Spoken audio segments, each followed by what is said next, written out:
guys ඉතින් මේ විදිහ ගොඩක් කට්ටිය බලාගෙන ඇත්තේ ඉන්ට්‍රස්ට් ස්ටුඩන්ට් ලෝන් එකේ 11 ටෙක් එකට ඇප්ලයි කරන්න බලාගෙන ගොඩක් කට්ටිය ඇති. ඉතින් ඒකෙදි කොහොමද අපි මේ ඉන්ට්‍රස්ට් ස්ටුඩන්ට් ලෝන් එක රෙජිස්ටර් වෙන්නේ, කවද වගේද රෙජිස්ට්‍රේෂන් එන්නේ කියන්නේ කවද වගේද ඇප්ලයි කරන්න පුළුවන් වෙබ්සයිට් එක ඕපන් වෙන්නේ වගේ ගොඩක් දේවල් ගැන බලාගෙන කට්ටිය ඇති. මම හිතන්නේ මේ විදිහ ගොඩක්ම බලාගෙන ඇත්තේ 2025 O level කරපු නංගිලා මල්ලිලා එයාලගේ ගවර්න්මන්ට් යුනිවර්සිටි වලටත් ඇප්ලයි කරන්න මේ විදිහ ඇවිල්ලා තියෙනවා. මම හිතන්නේ තව සති දෙකකින් තුනකින් ඒ වගේ ඒ දේවලුත් එයි. ඉතින් එකට මම කියන්න ඕනේ ඉන්ට්‍රස්ට් ස්ටුඩන්ට් ලෝන් එකේ 10 ටෙක් එකේ කට්ටියට මම A to Z video series එකක් ගෙනාවා. ඒකෙදි ඇප්ලයි කරන තැනේ ඉඳන් එයාලගේ සිලෙක්ෂන් වෙනකන් සහ රෙජිස්ට්‍රේෂන් මේල් වෙනකන් ඒ වෙනකම් A to Z video series එකක් ගෙනාවා. ඉතින් ඒව බලලා නැත්තම් මගේ channel එකට ගිහිල්ලා බලන්න. ඉතින් subscribe කරන්න.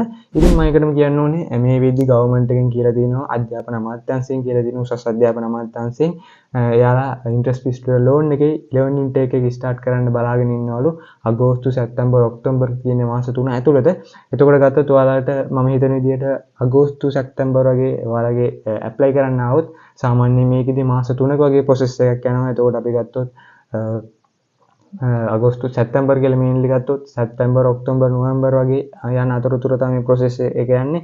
ඒකෙදි ඔයාලට සැප්තැම්බර් මාසේ apply කරන්න හම්බ වෙනවා. ඊට පස්සේ මාසෙක විතර කාලයක් හම්බ වෙනවා. ඒතකොට සැප්තැම්බර් to ඔක්තෝබර් වගේ නිකන් එතනදි මාසයක් විතර ඔයාලට apply කරන්න පුළුවන් මේකෙදි. ඊට පස්සේ ගත්තාම මේකට apply කරනවා නම් ඒකටම කියන්න ඕනේ සාමාර්ථ 3ක් තියෙන්න ඕනේ. ඊට පස්සේ මේ මාසෙන් පස්සේ ඔයාලට මේල් එකක් එයි ඔයාලගේ ඉන්ටර්විව් process එකට. ඒකට මාසේ ඒ කියන්නේ සැප්තැම්බර් ඔක්තෝබර් to වෙනකන් ඔක්තෝබර් මුල වෙනකන් ඔයාලගේ ඇප්ලයි කරන්න දීලා ඔක්තෝබර් මාසේ ඔයාලගේ ඉන්ටර්විව් සෙෂන් එක තියෙනවා. ඒකේදී ඔයාලගේ ડોකියුමන්ට්ස් ටික චෙක් කරලා මම මේලේ රෆ්ලි කියන්න. ඉතින් මම ඉස්සරහට ඔයාලට මේ ගැන A to Z වීඩියෝ එකක් ඕන නම් පල්ලෙන් කමෙන්ට් එකක් දාන්න how to apply full video වගේ. එතකොට මම ඒකටත් වීඩියෝ එකක් ගෙන්නම්. එතකොට ගත්තාම දෙවෙනි මාසෙදී ඔයාලගේ ඉන්ටර්විව් සෙෂන් එක ගේනවා. ඊට පස්සේ ඉන්ටර්විව් එකේ ඩීටේල්ස් බලලා ඊට පස්සේ අන්තිම මාසය කියන්නේ නොවැම්බර් මාසෙදී ඔයාලගේ සිලෙක්ෂන් වෙනවා. ඉතින් සිලෙක්ෂන් සහ සමහර යුනිවර්සිටිස් නොවැම්බර් මාසෙ ඉන්ටේක් එක ස්ටාර්ට් කරනවා. සැප්තැම්බර් වල තියෙනවා, ඔක්තෝබර් වල තියෙනවා සහ ආයේ ඔයාලට සමහර යුනිවර්සිටිස් වල තියෙන්නේ පෙබ්‍රුවරි වල. ඉතින් ඒ අතරතුර තමයි මේ process එක යන්නේ.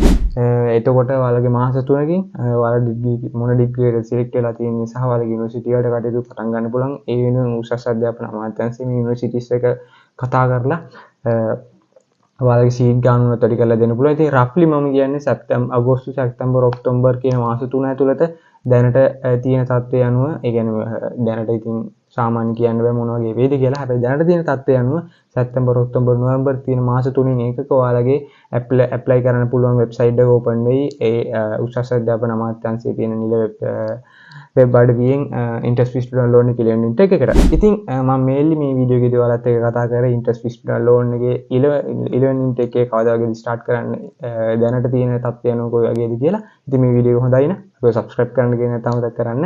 පල්ලෙහා තියෙන bell icon එක click කරගෙන යන්න. එතකොට ඔයාලට මේ ඉන්ට්‍රස්ට් ස්ටුඩන්ට් ලෝන් එකේ තව ඉස්සරහට ගේන වීඩියෝස් මොන හරි තියෙනවනම් ඒවටත් ඔයාලට notification එක ඇවිල්ලා ඔයාලට ඒව බලන්න පුළුවන්. ඉතින් ඔයාලට තියෙන මොන හරි ප්‍රශ්නයක් මට පල්ලෙහාන් කමෙන්ට් එකක් දාගෙන යන්න. මොන හරි ඔය තීරණ නැති කියන වීඩියෝ එකක් ඕන නම් ඒ ගැනත් කියන්න. ඉතින් මම ඒකට ඉස්සරහට වීඩියෝ සීරීස් එකක්ම ගේන්න. ඉතින් මේ වීඩියෝ එක දැන් අපි subscribe කරන්න. තවත් අලුත් වීඩියෝ එකකින් හම්බ වෙනකම් අපි මේ වීඩියෝ එක කරන හැමෝටම goodbye.